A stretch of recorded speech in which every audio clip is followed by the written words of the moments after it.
enjoy this read analysis, raffle tickets, and video 2 for free.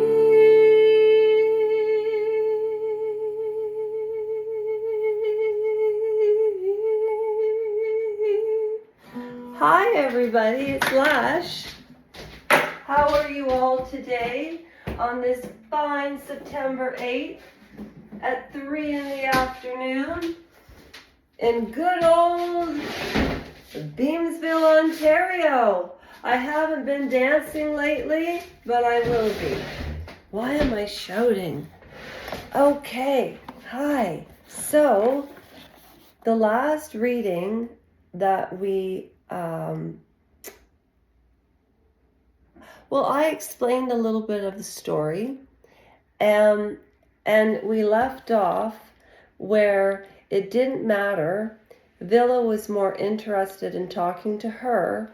Mary, Villa said, you have had a huge job here, because part of that job was breaking the news to your family that the household had become a sick house. A sick house? It was still, even though the mold was long gone, only the people there knew it. And we are on page 72 of Ask Not, the Kennedys and the Women They Destroyed. So before I finish diving in to this chapter, you can go through this part so I can see how long it is.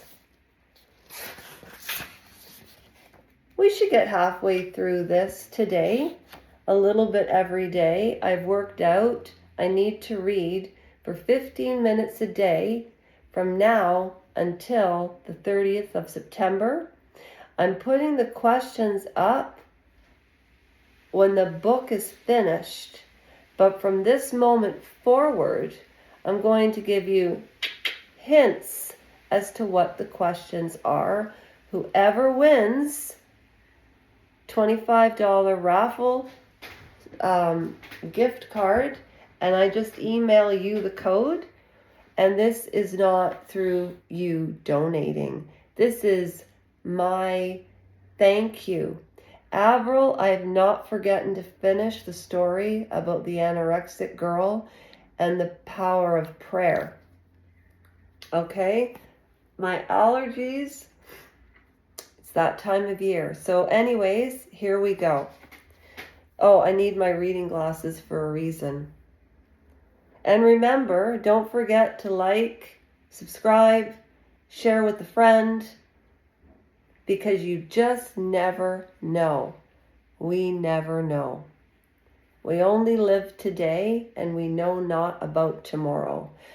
Hence, I read Russian gypsy cards for entertainment only. I'm not psychic. I'm highly intuitive, and a lot of the things and situations and behaviors that are going on with Prince Harry, I predicted 2 months ago. And one of the comments was, oh, he'll never, meaning try to rehabilitate his image. And the second comment was, you should go into comedy. But it happened. He's trying to get back into the royal family. The marriage is on the rocks. And they are the royal family of the UK, which is a great segue into the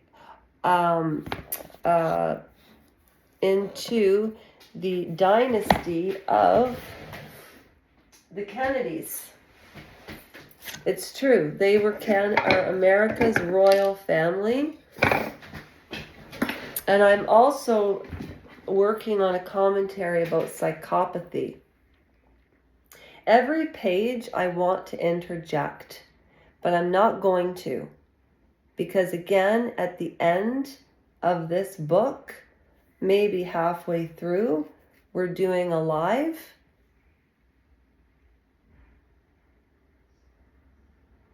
To talk about it. Okay?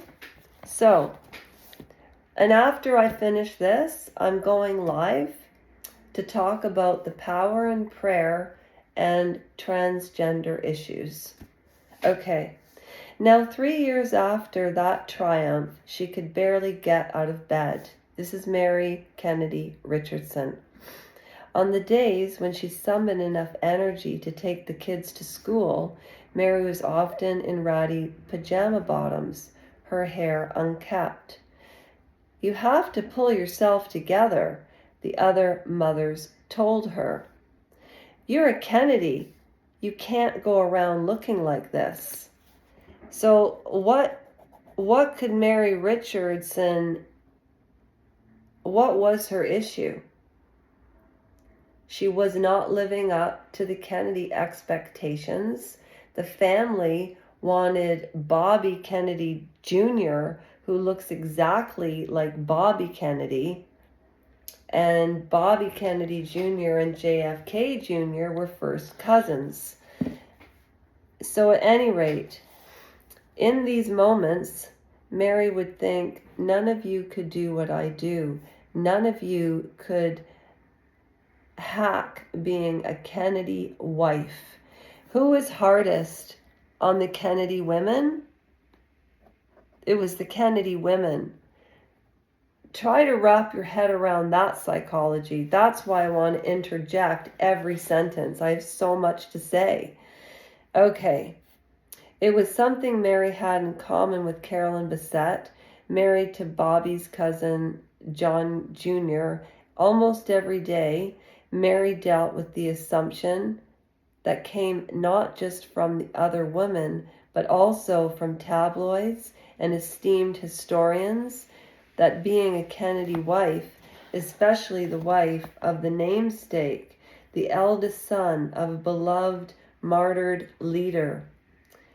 Do you know in real life that Martin Luther King and Bobby Kennedy did not get along? And you know that Martin Luther King and Malcolm X were, they're not with us anymore because, in my opinion, and it's a proven fact that Martin Luther King and Malcolm X's homes were tapped by the FBI under Hoover, J. Edgar Hoover, from my understanding. That's allegedly what I've heard. Okay. So the other women around, that he'd chosen you, that you'd chosen this, that behind, sorry, that I said it correctly, that behind the scenes, you were the brains, the mover, the shaker, the one who got things done. And if you failed in any way, everyone, including your husband, would let you know their contempt, sometimes hidden, but mostly not. Look at the world I brought you into, the wealth and fame and admiration handed to you on this family's silver platter. How hard could this be?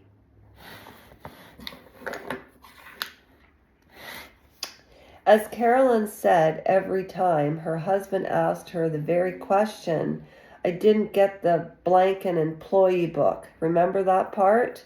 I always like to go back a couple of pages and read. Seriously. It was cutting and true. Kennedy men tended to treat their women as afterthoughts. Even the adored John Jr., ultra of Kennedy men, could be guilty of this. He was hardly like his father and deserved credit for that. He took his marriage seriously and, as he said at the onset, had every intention of being faithful. But he and Bobby Jr. had made Kennedy entitlement the explanation that their wives would be mind readers. Sorry, men, we don't know how to read minds also. And women, men do not know how to read men's minds. For all the comparisons she drew to Jackie, Mary was really most like Carolyn, and we've been through that before. Both were from upper middle class, Catholic East Coast cultures, families. Both had worked in creative fields. Mary at the farmed parish Hadley design firm, Carolyn as a top advisor to Calvin Klein. They were both Huberts of the downtown New York scene. Mary running with the whole Warhol crowd, and Carolyn with actors and models. So no, Mary and Carolyn gave their husbands a sharpened eye, a sense of the new, the modern. Both women, like Jackie before them, introduced their men to beauty for beauty's sakes. They shared a high emotional intelligence and their own streak of danger. It was never a good idea to be around either Mary or Carolyn. When one of them was angry, their explosive rages, often coming out of nowhere, could be terrifying. There were times when Mary hit Bobby hard, punched him in the face.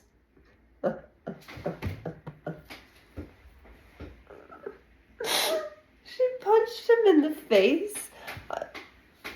That's not funny, but he did used to beat her, apparently, allegedly. He hasn't come out in response to any of this book. You know why? Maureen Callahan fact-checked this book like Fort Knox. It's all true. That's what's just like she punched him in the face. Good job, Mary.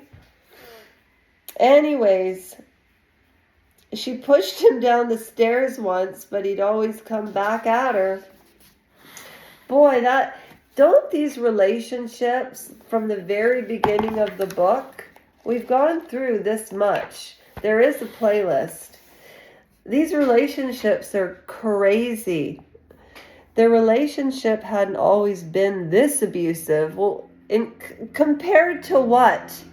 You push somebody down the stairs and then you punch them in the face, and it always hadn't been this abusive. Okay, what does this abusive mean? Like, what kind of abuse are we comparing it to? Anyways, Mary was still deeply in love with Bobby. Even after punching him in the face and pushing him down the stairs, she still loved him. That's sick. When you think about it, that's sick. Anyway, long before Mary and Bobby ever met, Mary had befriended his youngest sister, Carrie, at Putney, a progressive boarding school in Vermont. Isn't that where L.W. lives, in Vermont? Remember Maria Farmer? Anyways, his youngest sister Carrie at Putney, a progressive boarding school in Vermont. There were roommates, they were roommates, they were best friends. Soon, she was summoned into life of Hickory, these are terrible glasses, Hickory Hill, the Virginia home base for the Robert F. Kennedys, spending weekends and holidays there, going on vacations. Wow. And then Mary, whose own home life in New Jersey had been appended by her father's unexpected death when she was young, here she was in the bosom of America's first family, themselves no strangers to grief. She never wanted to leave. Bobby's mother Ethel called. Mary, her fifth daughter, Carrie, became another sister to her, but Bobby, beautiful, long-haired, wild Bobby, Well, her feelings for him weren't familiar. He was only 5 years older than she was, but at 17, he might as well have been an adult. Girls fought over him. Boys wanted to be him. When he married his fellow law student Emily Black in 1982, Mary resigned herself. Bobby would never be hers. Oh, that's right. He was married before, too, and his wife didn't want to be here anymore. Now, I'm going to leave it at that. So we're on page 75 now.